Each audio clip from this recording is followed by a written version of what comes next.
Kepada yang terhormat Bapak Ali Nurofik selaku dosen pengampu mata kuliah Qawaid Fiqhiyah, saya Nurida Naila Salsabila, NIM 22402089 dari Perbankan Syariah kelas C. Nah, saya di sini ingin menjelaskan materi Qawaid Fiqhiyah dari materi pertama sampai materi ke-6. Langsung saja kita ke materi yang pertama. Yakni Al-Qawaid Al-Fiqhiyah. Nah, Qawaid Fiqhiyah ini adalah kata majmuk yang terbentuk dari dua kata, yakni kata qawaid dan kata fiqhiyah. Kedua kata itu memiliki pengertian tersendiri, yakni menurut bahasa Al-Qawaid Fiqhiyah itu berasal dari kata qaidah dan fikih. Kata kaidah itu adalah jamaknya kata qawaid yang berarti asas, landasan, dasar, atau fondasi sesuatu. Baik yang bersifat konkret, materi, ataupun indrawi seperti fondasi bangunan rumah, maupun yang bersifat abstrak, non-materi, dan non-indrawi atau usuluddin atau dasar agama. Nah, dalam KBBI, kaidah itu mempunyai arti rumusan asas yang menjadi hukum, aturan yang sudah pasti, patokan, dan dalil. Nah, kaidah dengan arti dasar atau fondasi ini terdapat dalam Quran Surat Al-Baqarah ayat 127. Sedangkan kata fiqhiyah itu berasal dari kata fikih yang berarti pengetahuan, pemahaman, atau memahami maksud pembicaraan dan perkataannya. Dan Al-Quran itu menyebutkan kata fikih itu sebanyak 20 ayat pada surat At-Taubah ayat 122. Kemudian ada perbedaan serta hubungan dengan fikih dan usul fikih. Nah, yang pertama, usul fikih ini lahir lebih dahulu daripada fikih. Karena fungsi usul fikih ini adalah menggali, mengeluarkan, dan menemukan hukum isyarat yang bersifat praktis dari dalil-dalilnya yang terperinci. Kemudian, qawaid fikih ini lahir sesudah adanya fikih. Karena qawaid fikih ini diambil dari hasil generalisasi terhadap kumpulan berbagai masalah hukum fikih yang serupa yang memiliki kesamaan ilat dan fungsinya untuk mendekatkan dan mengklasifikasikan berbagai macam persoalan yang berbeda sehingga mempermudah mengetahuinya. Kemudian yang kedua, usul fikih ini merupakan metode yang dijadikan standar pedoman primer untuk menggali, menemukan, dan mengeluarkan atau istinbat hukum. Kemudian, qawaid fikih ini adalah kaidah-kaidah sekunder yang bersifat kebanyakan atau aksariyah. Dan objek bahasanya itu selalu hukum perbuatan mukallaf. Yang ketiga, kaidah-kaidah usul itu merupakan dalil-dalil umum.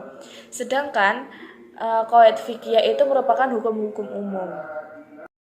Nah, kemudian yang keempat, dalam penerapannya itu kaidah-kaidah yang terdapat dalam usul fikih atau qawaid usuliyah itu bersifat umum dan menyeluruh dan dapat diaplikasikan pada seluruh bagian-bagian dan ruang lingkupnya. Sedangkan qawaid fiqhiyah ini hanya diterapkan secara tidak menyeluruh, maksudnya tidak dapat diterapkan secara menyeluruh, tapi hanya dapat diaplikasikan pada sebagian besar pada bagian-bagiannya saja, karena ada pengecualian tertentu.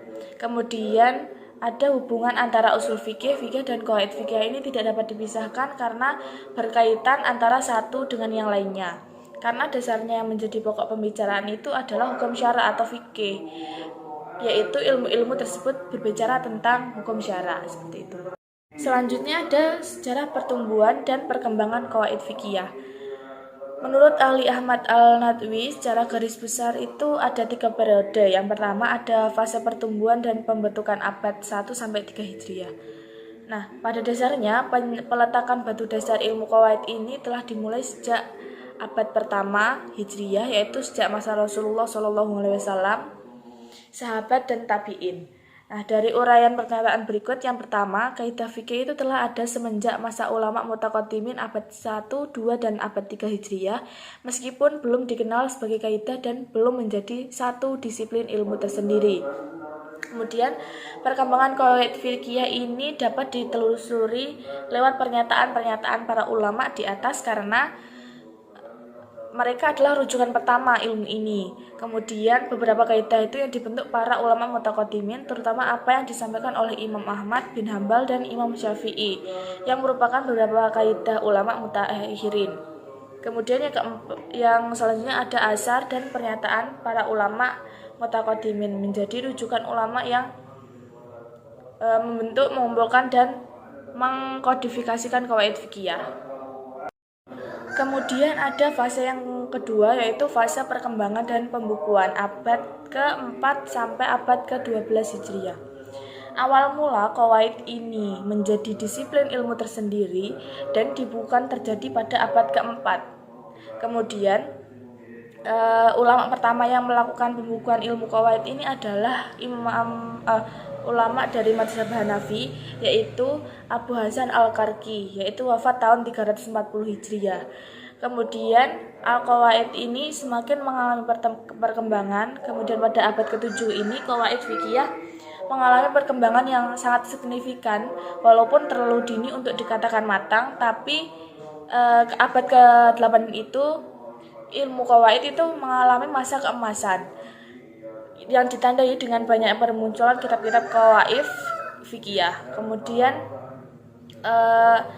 pada abad ke-8 Hijriah, perkembangan ilmu qawaid ini khususnya di kalangan ulama Syafi'iyah, dan pada abad ke-10 pengkodifikasian qawaid ini semakin berkembang, dan Imam Al-Suyuti ini wafat tahun 911 Hijriah karena telah berusaha mengumpulkan kaidah fikih yang paling penting dari karya Al-Alai, Al-Subaki, dan Al-Zazkayi. Dan pada abad ke-9 dan abad ke-12 ilmu qawaid ini terus berkembang. Kemudian fase yang kedua ini adalah fase perkembangan dan pembukuan karena ditandai dengan munculnya Al-Karki dan Al-Dabusi, dan para ulama yang hidup di era ini dapat menyempurnakan ilmu qawaid fikih. Kemudian fase yang ketiga ada fase pemantapan dan penyempurnaan abad ke-13 Hijriah. Nah, pengkodifikasian ilmu qawaid ini mencapai puncaknya ketika disusunnya Al-Majallah Al-Ahkam Al-Adliyah pada akhir abad ke-13 oleh Komite Ulama pada masa Khalifah Al-Ghazi Abdul Aziz dari dinasti Utsmaniyah. Nah, penyusunan ini dilakukan dengan melalui proses pengumpulan dan penyeleksian terhadap berbagai kitab-kitab fikih. Kemudian ada faedah mempelajari qawaid fikih ini agar kita dapat mengetahui prinsip-prinsip umum fikih dan akan mengetahui pokok masalah yang mewarnai fikih dan kemudian menjadi titik temu dari masalah-masalah fikih. Dan tujuan mempelajari qawaid fikih ini adalah akan lebih mudah menetapkan hukum bagi masalah-masalah yang dihadapi.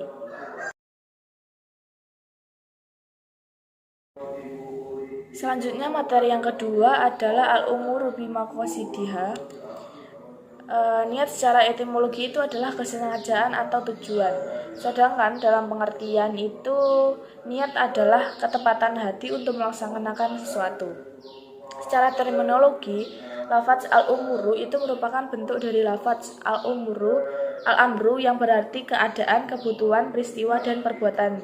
Jadi, dalam bab ini, lafaz al-umuru bimaqasidiha ini diartikan sebagai perbuatan dari salah satu anggota. Kemudian, secara terminologi berarti perbuatan dan tindakan mukallaf, baik ucapan atau tingkah laku yang dikenai hukum syarak sesuai dengan maksud dari pekerjaan yang dilakukan. Kemudian kaidah pertama menegaskan bahwa semua urusan itu sesuai dengan pelakunya atau sesuai dengan niatnya, seperti itu. Nah, niat itu sangat penting dalam menentukan kualitas ataupun makna perbuatan seseorang. Apakah seseorang itu melakukan perbuatan dengan niat kepada Allah ataupun tidak. Kemudian ada dasar-dasar al-umuru bimaqasidiha dalam Al-Quran dan hadis. Yang pertama ada dasar kaidah dari Al-Quran, ada dari surat Al-Baqarah ayat 5, kemudian Al-Anbiya ayat 107, surat Al-Isra ayat 182, kemudian ada lagi surat An-Nisa ayat 100. Kemudian dalam kaidah dari hadis Rasulullah ini, hadis riwayat Muslim dari Umar bin Khattab radhiyallahu anhu, kemudian riwayat Ahmad bin Hambal dari Abu Hurairah, riwayat Bukhari dari Ibnu Mas'ud radhiyallahu anhu, kemudian ada riwayat Baihaqi dari Salman Al-Farisi. Kemudian ada penerapan al-umur bimaqasidiha dalam kehidupan sehari-hari. Itu yang pertama ada toharoh. Nah, toharoh itu artinya kan bersuci. Merupakan hal yang harus dilakukan sebelum kita beribadah dalam beribadah. Nah, dalam bersuci itu niat berperan dalam menentukan apakah kita itu melakukan wudhu, tayamum, atau mandi junub. Kemudian yang kedua ada sholat, yaitu niat itu berperan dalam menentukan tujuan, apakah pekerjaannya itu ditentukan baik qashar, jamak, wajib ataupun sunnah. Kemudian yang ketiga ada zakat. Zakat itu merupakan salah satu rukun Islam dan menjadi unsur pokok penegakan syariat Islam. Dan dalam zakat ini niat sangat diperlukan sebagai penentu sah atau tidaknya zakat, karena sebagai penentuan tujuan zakat itu baik wajib atau sunnah. Yang keempat ada puasa. Secara umum, puasa itu merupakan satu kegiatan yang dinilai sebagai kegiatan sukarela yang dilaksanakan dengan cara menahan diri dari makanan, minuman, atau keduanya. Kemudian ada perilaku buruk atau semua hal yang memiliki potensi untuk membatalkan puasa tersebut selama masih dalam periode pelaksanaan puasa tersebut. Dalam puasa ini niat berperan penting dalam sebagai penentu jenis puasa apa yang kita kerjakan itu wajib atau sunnah. Kemudian muamalah.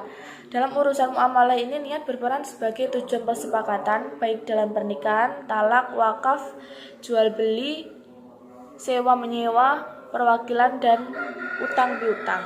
Dan kemudian ada penerapan kaidah dan pengecualiannya. Penerapan kaidah dan pengecualiannya itu berdasarkan pengertian dan makna kaidah, bahwasanya setiap perbuatan itu yang dilakukan tergantung pada niat yang dimunculkan. Jika sebuah pekerjaan itu tidak diniati dengan baik, maka pekerjaan itu tidak dianggap sah menurut syariat. Kemudian begitu juga pekerjaan yang dikerjakan pasti didasari niat tertentu itu, maka seseorang yang niat itu melakukan kebajikan dan tidak sampai terlaksana.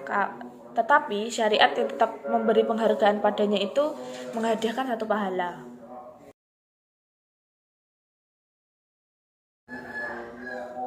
Kemudian selanjutnya materi yang ketiga yaitu al-yaqinu la yuzalu bil al-syak. Merupakan salah satu dari 6 kaidah induk fikih. Dari setiap kaidah induk tersebut terlahir dari kaidah-kaidah cabang. Nah, al-yakin itu secara istilah menurut para ulama adalah sebuah keyakinan yang sesuai dengan keadaan yang sebenarnya. Adapun yang dimaksud dengan al-syak ini secara bahasa adalah keraguan atau keraguan antara dua hal yang berlawanan tanpa adanya pendapat yang paling kuat antara keduanya. Adapun maknanya dari kaidah al-yakin la yazu bil haq bi al-syak ini adalah hukum sesuatu yang tetap berdasarkan sebuah keyakinan tidak akan terhapus kecuali dalil yang pasti dan tidak boleh dihukumi hilang hanya karena keraguan yang muncul. Kemudian selanjutnya ada dasar-dasar al-yaqinu la yuzalu bi al-syak. Terdapat dalam Quran surat Yunus ayat 36 dan Quran surat Al-Hujurat ayat 12. Kemudian ada penerapan al-yaqinu la yuzalu bil al-syak ini. Yang pertama, seseorang yang berada dalam dua pilihan. Kemudian yang kedua, seseorang yang tidak dapat menguatkan salah satunya. Yang ketiga, keadaan selain dari pembagian di atas. Kemudian selanjutnya ada penerapan kaidah dan pengecualiannya. Sebagaimana hal pada beberapa kaidah al-yaqinu la yuzalu bil al-syak ini juga punya pengecualian. Yang pertama adalah jika seseorang mendapati pakaiannya itu basah, tidak tahu cairan itu apa, mani atau mazi, maka ia itu harus mandi wajib meskipun ia melakukannya dalam keadaan ragu. Kemudian yang kedua ada seseorang perempuan yang istihadah, maka ia itu wajib mandi ketika akan melaksanakan sholat. Kemudian yang ketiga ada seseorang yang mendapati tikus mati dan ia tidak tahu kapan tikus itu mati. Sementara ia telah berwudu pada tempat itu, maka ia wajib mengulang wudunya meskipun masih dalam keadaan ragu. Kemudian materi yang keempat ada al-masyaqqatu tajlinu al-taisir. terbentuk dari kata syukok atau syukotu. Secara etimologi itu berarti al-ta'ab, yaitu kelelahan, kepayahan, kesulitan, dan kesukaran. Maksud dari al-musyaqqah yang bisa menyebabkan kemudahan yaitu yang bisa menghilangkan tuntutan syar'i, sedangkan at-taysir ini secara etimologis berarti kemudahan. Kemudian materi yang kelima ini ada al-dararu yuzalu. Secara etimologi, mudarat ini adalah berasal dari kata al-darar yang berarti sesuatu yang turun tanpa ada yang dapat menahannya, atau al-dharar adalah membahayakan orang lain secara mutlak. Kemudian al-dhirar itu adalah membahayakan orang lain dengan cara yang tidak disyariatkan. Sedangkan ad-dharar secara terminologi itu ada beberapa pengertian, diantaranya adalah dari Abu Bakar Al-Jassas itu mengatakan makna dharar itu adalah ketakutan seseorang pada bahaya yang mengancam nyawanya atau sebagian anggota badannya. Yang selanjutnya ada dasar hukum kaidah al-dhararu yuzalu. Nah, yang pertama dasar dari Al-Quran, ada surat Al-Baqarah ayat 60, kemudian surat Al-A'raf ayat 56, ada surat Al-Qasas ayat 77, dan kemudian selanjutnya ada surat Al-Baqarah ayat 231. Dan dasar kaidah dari hadis Rasulullah SAW itu ada dari Ahmad bin Hambal dari Ibnu Abbas. Selanjutnya materi yang keenam itu adalah al-adatu muhakamah. Secara bahasa al-adat itu berarti yang berulang-ulang, sedangkan secara istilah itu perilaku yang sesuai dengan tabiat suatu masyarakat tertentu dan berlaku secara terus-menerus dalam praktek kehidupan tanpa adanya penolakan. Adat dan uruf itu keduanya berasal dari kata bahasa Arab yang sering dibicarakan dalam literatur fikih. Dan uruf secara etimologi itu berarti yang baik dan juga berarti pengulangan atau berulang-ulang. Kemudian sebagian ulama itu ada yang membedakan antara adat dengan urf. Adat itu suatu perbuatan atau perkataan yang terus-menerus dilakukan oleh manusia lantaran dapat diterima akal dan secara kontinu manusia mau mengulanginya. Kemudian al-urf itu sesuatu perbuatan atau perkataan di mana jiwa merasakan suatu ketenangan dalam mengerjakannya karena sudah sejalan dengan logika dan dapat diterima oleh watak kemanusiaannya. Selanjutnya dasar-dasar hukum al-adatu muhakamah itu ada dua. Al-Quran surat Al-Baqarah ayat 228 dan surat Al-A'raf ayat 199. Nah, macam-macam al-adatu muhakamah ini yang pertama ada adat yang dipandang dari segi sifat. Yang pertama ada adat qauli atau perkataan, di mana adat qauli ini adalah adat yang berupa perkataan. Misalnya panggilan walad untuk anak laki-laki bukan anak perempuan. Kemudian yang kedua ada adat amali atau perbuatan, yaitu berupa perbuatan. Misalnya kebiasaan jual beli itu dalam masyarakat kan tanpa mengucapkan sigot akad yang lengkap dalam jual beli, maka telah terjadi kebiasaan dalam masyarakat tanpa akad jual beli dan tidak terjadi kekacauan, maka syaratnya itu memperbolehkannya. Kemudian selanjutnya ada adat yang dipandang dari segi ruang lingkupnya. Ada dua, yakni adat a'am, yaitu adat yang berlaku pada semua tempat, masa, dan keadaan kebiasaan yang terlalu umum, berlaku di mana-mana, hampir di seluruh penjuru dunia tanpa memandang agama, negara, dan bangsa. Misalnya yang pertama, menganggukkan kepala tanda menyetujui dan menggelengkan kepala tanda menolak. Dan kalau ada orang yang tidak melakukan hal tersebut, maka akan dianggap aneh. Kemudian ada adat khas, yaitu adat yang hanya berlaku pada tempat, masa, atau keadaan tertentu saja. Misalnya, bagi negara tertentu itu penggunaan kata Buddha itu kan dianggap menghina. Tapi kalau untuk orang Melayu, kata Buddha itu memang digunakan untuk sebutan anak-anak. Kemudian ada adat yang dipandang dari segi baik dan buruk. Nah, adat yang sahih ini yaitu adalah adat yang tidak bertentangan dengan hukum syariat. Kemudian adat yang seperti ini harus dipelihara terutama dalam menetapkan terhadap suatu hukum atau ketika mempertimbangkan suatu keputusan dalam pengadilan. Karena adat yang sudah berlaku di tengah-tengah masyarakat ini merupakan tuntutan yang sesuai dengan kemaslahatan mereka. Misalnya mengadakan pertunangan sebelum melangsungkan perkawinan. Kemudian ada adat fasid, yaitu adat yang berlaku dalam suatu sosial masyarakat yang senantiasa bertentangan dengan ajaran syariat. Misalnya, kebiasaan mengadakan sesajen itu bertentangan dengan akidah tauhid. Sekian yang dapat saya sampaikan dari materi 1 sampai materi 6. Kurang lebihnya saya mohon maaf.